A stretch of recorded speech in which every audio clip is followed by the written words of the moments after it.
Queridos irmãos e irmãs, hoje o Evangelho descreve esta cena da cura do filho do oficial romano. É uma cena muito interessante. São João coloca diversos elementos, toda uma trajetória feita por Jesus. Ele parte da Samaria para a Galileia.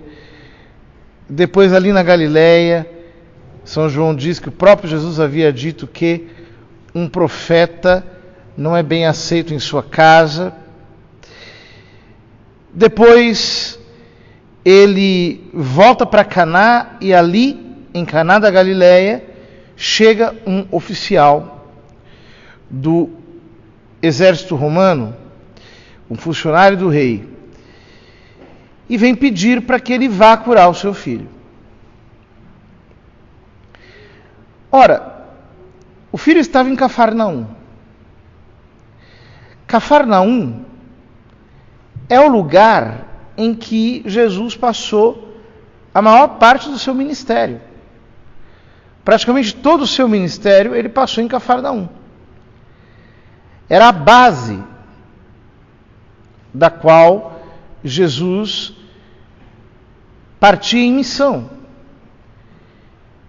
E justamente ali em Cafarnaum, vem um funcionário do rei pedir que ele vá, que ele se desloque para lá para curar o seu filho doente. Então Jesus se queixa: se não virdes sinais e prodígios, não acreditais. E na sequência, Jesus cura o seu filho à distância. Há muita coisa a ser dita, nós poderíamos falar muito sobre esse texto. Ele pode dar um retiro, inclusive, de tão profundo que é, como todos os textos do Novo Testamento. Eu queria apenas salientar duas ideias que me parecem importantes aqui. Em primeiro lugar, a queixa de Jesus: se não virdes sinais e prodígios, não acreditais. Essa é uma queixa muito real. Porque nós, muitas vezes, tentamos a Deus, pedindo que Deus nos dê um sinal. Quantas pessoas, por exemplo, dizem assim: como é que eu faço para descobrir a vontade de Deus? E aí mistificam a vontade de Deus de tal modo que a vontade de Deus se torna praticamente inalcançável, incognoscível. Quando na verdade é tudo muito mais simples.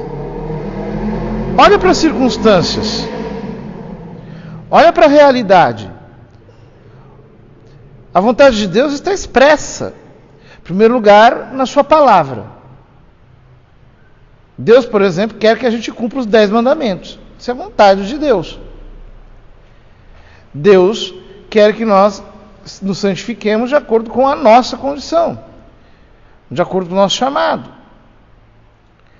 Ao mesmo tempo, Ele nos deixou, na sua palavra, luz suficiente para iluminar todas as circunstâncias da nossa vida. É verdade que às vezes existem situações um pouco mais complexas, mas elas são raras. Na maior parte das vezes, a vontade de Deus é clara. A gente não precisa mistificar. Ela está dada diante de nós. Mas, quando alguém, por exemplo, começa a complicar: nossa, eu queria saber qual que é a vontade de Deus, e não sei o quê. Bom, já está querendo ver sinais, está querendo que Deus de repente apareça, mande um anjo, mande um profeta, mande alguém, imponha de alguma forma a sua revelação para tornar tudo assim seguro, para eu ter aquela certeza de que vai dar tudo certo. Jesus disse: não tentarás o Senhor teu Deus. A vontade de Deus não é inacessível, inalcançável, senão seria impossível cumpri-la. Quer dizer que para cumpri-la, alguém precisaria ser um santo de sexta, sétima morada, alguém que tem aparições, visões, que tem todo tipo de interferência. Não. Não é assim. A gente às vezes quer sinal para muita coisa, quando está tudo muito mais simples. Deus, por exemplo, quer que nós usemos a nossa cabeça.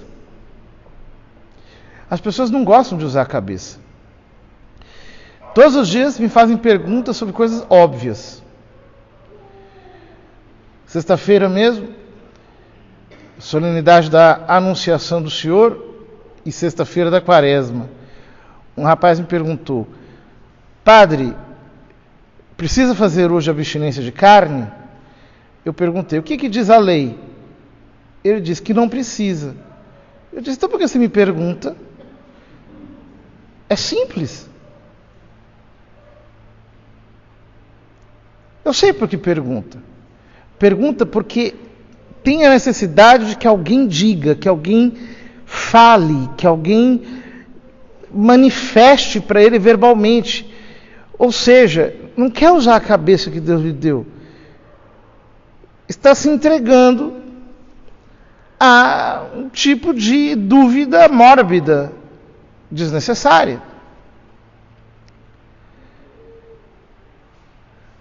Em segundo lugar, Jesus cura o rapaz à distância. O que mostra que para quem crê, todas as barreiras são superadas. Todo mundo quer assim, que Jesus vá lá na sua casa, tenha assim um atendimento VIP, que pare tudo que ele está fazendo, diga: não, eu vou lá, no horário que você precisa, já estou chegando. E que faça personalizadamente, individualizadamente aquilo que nós queremos. Nós temos uma necessidade pagã de que Jesus faça as coisas de uma maneira totalmente individual, totalmente exterior. Que ele venha, que ele imponha as mãos, que ele faça uma oração estranha, que ele unja, que ele faça tudo. Isso é paganismo.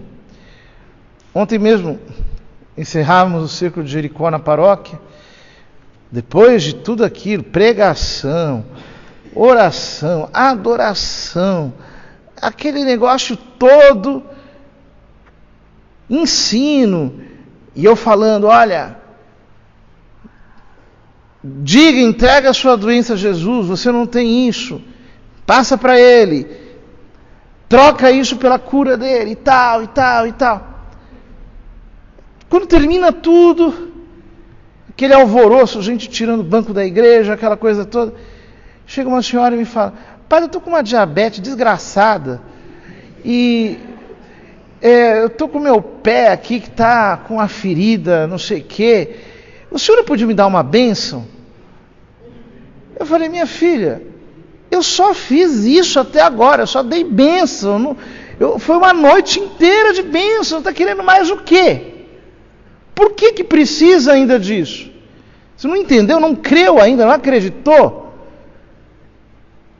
Não acreditou. Por quê? Porque para acreditar, ele precisa que alguém vá lá, coloque a mão, faça um negócio, faça um ritual, uma coisa externa, senão a pessoa não acredita. Ela não acha que Deus age pela palavra, que Deus é Espírito, que Ele realiza.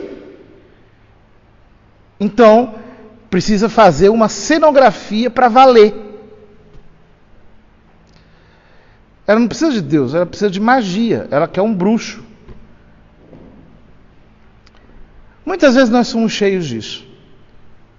Muitas vezes nós temos esse tipo de coisa. Nós queremos que venha alguém que faça, que nos diga, queremos escutar, que alguém nos dê uma palavra. Peraí, vá rezar, vá procurar Deus.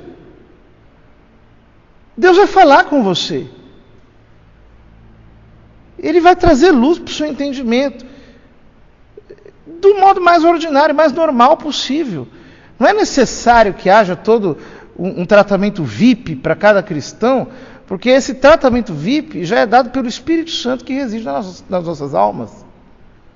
Essa é a realidade. Nós já temos tudo que nós precisamos. Pensemos que muitas vezes nós não temos tentado a Deus com a nossa incredulidade e façamos o propósito de ver nos sinais que Deus já nos deu, nas graças que Ele já nos concedeu. Elas são mais do que suficientes. Um dos melhores teólogos espirituais é o padre Royo Marim. É um dos. Também não acho que seja o melhor, mas é um dos melhores. E há uma coisa que ele diz que é impressionante no tratado dele sobre a perfeição cristã. Ele diz: uma única graça atual, uma única graça. Graça atual são esses impulsos transitórios que nós recebemos de Deus. Chama-se graça atual. Uma única graça atual seria suficiente para santificar uma pessoa. Por que a gente fica buscando milhões, pedindo e querendo, e se nós podemos aproveitar aquelas que Deus já nos concedeu? É claro, Jesus nos ensina a pedir, e nós pedimos o pão nosso de cada dia. Ou seja, que Ele nos conceda as graças necessárias para que nós cheguemos à salvação, desde que nós não desperdicemos aquelas que Ele já nos deu. Pois se nós fizermos isso, nós o estamos tentando, e tentar a Deus é a forma mais eficaz para bloquear a sua graça dentro do nosso espírito.